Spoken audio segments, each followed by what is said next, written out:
What are you doing in my swamp? Hello everybody, this is Ogre Boy, and I'm going to be doing my review for the 2005 movie Stuart Little 3, Call of the Wild.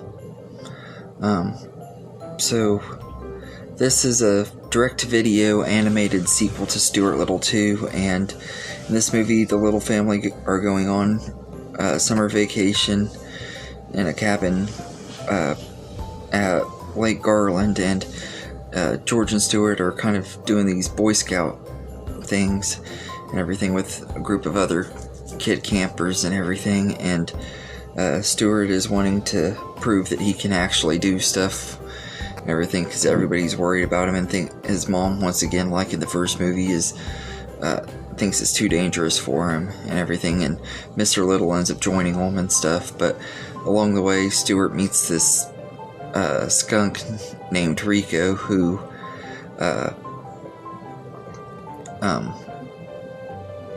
is kind of shady and stuff. He ends up tricking Snowbell into going to meet this mountain lion named the Beast, which is earlier established in the movie is like this legend around the camp and everything that loves to eat cats and stuff, and so Stuart has to go save Snowbell and everything. Everybody thinks that he's lying about Snowbell getting kidnapped and everything by this cat and everything, so he has to go save him. And that's pretty much the story of Stuart Little 3. Now, this movie is I had only seen it one other time before, and when I saw it the first time I thought it was better than I expected, but I didn't like hate it or love it. I thought it was just okay. But upon rewatch and everything, it definitely is not very good. The animation is kind of weird, like it's I think it's computer animated, but the way they do it makes it look like it's also kind of traditional as well. I'm not exactly sure the type of animation they call it, but it kind of is unique. It's not like terrible, but it's not like super great either. Like it kind of sticks out like a sore thumb in a way, but it's not it's not the worst animation I've ever seen. But it's not super great either. The voice cast are okay. Most of the cast from the original came back, or at least half of them came back. Michael J. Fox once again voices Stuart, and he's still really good as Stuart. I think he's fine in this movie. He's just as good as he was in the other two. Gina Davis and Hugh Laurie return, as well as Mr. and Mrs. Little, and Hugh Laurie is still perfectly fine as Mr. Little. He sounds exactly like he did in the movies and everything, and he had voiced the character for a couple years on the animated series that was on HBO as well, so he wasn't really a stranger to voice acting. But there's something really off about Gina Davis. Like you can tell she doesn't really have experience with voice acting in this movie and everything, and she was trying really hard to sound convincing, but she didn't at all. And George is voiced by Corey Padnos instead of Jonathan Lipnicki. I'm guessing because of Jonathan Lipnicki growing up, and his voice was probably changing at the time.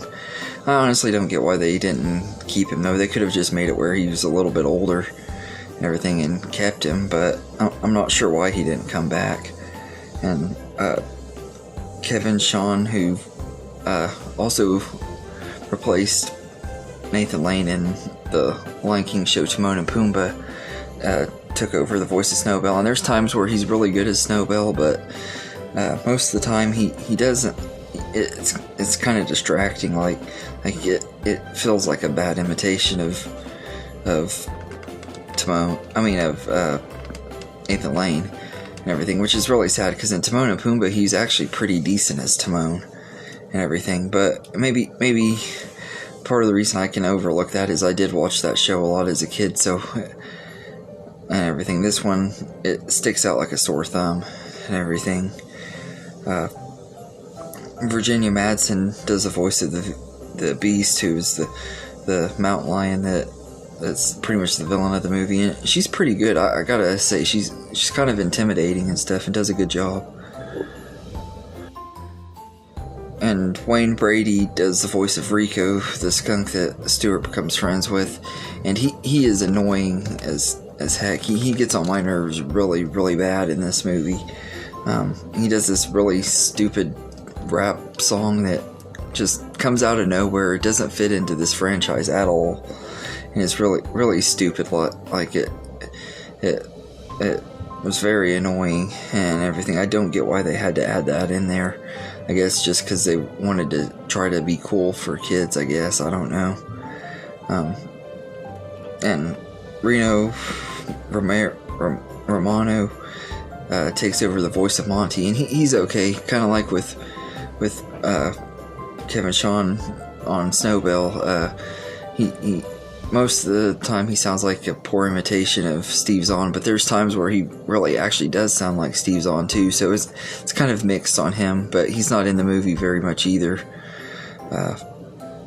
And then you got Tara Strong as Brooke, one of the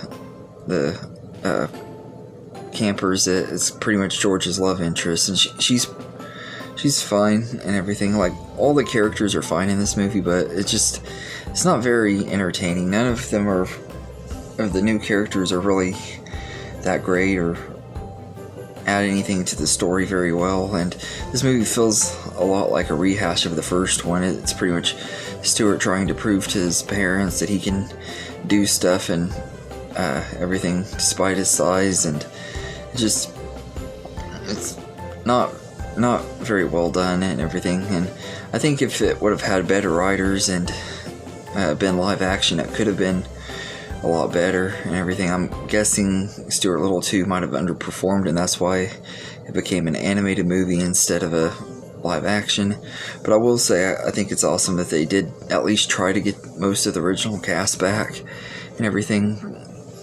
Even though Gina Davis was kind of off, the rest of them were good enough, and I thought it was cool they at least tried with this movie. And there's a lot worse out there as far as direct-to-video sequels go. There's a lot better too, but I think this movie's alright. And the animation, like I said, it's kind of it takes a little bit of time to get used to, but it's really not that bad and everything. But the movie is really slow paced, so like the movie's only an hour and 15 minutes long, and it drags, especially during like the first two acts drag really, really slowly, and even the third act isn't like really fast paced. This movie would have been better if it were like episodes of the show or something, but I just really don't care for this movie. It's not a very good sequel to Stuart Little 2, and it's easily my least favorite out of the 3 Stuart Little movies. I don't really even know anybody that's actually even seen this movie, so if you have seen it, let me know in the comments what you think about it and everything. I'd say I'd give Stuart Little 3, I'd give it a 4 out of 10. The animation is unique and stuff, so it's kind of interesting to watch it for that. And like I said, the voice acting is decent and stuff, but it's just, the story's not very well written, and it's not a very good sequel, but it's a huge step down from the first 2 movies, which, like I've said a million times, I absolutely love. But yeah, so anyway, let me know in the comments what you think of Stuart Little 3, and I hope you enjoyed this video, and have a good day, everybody.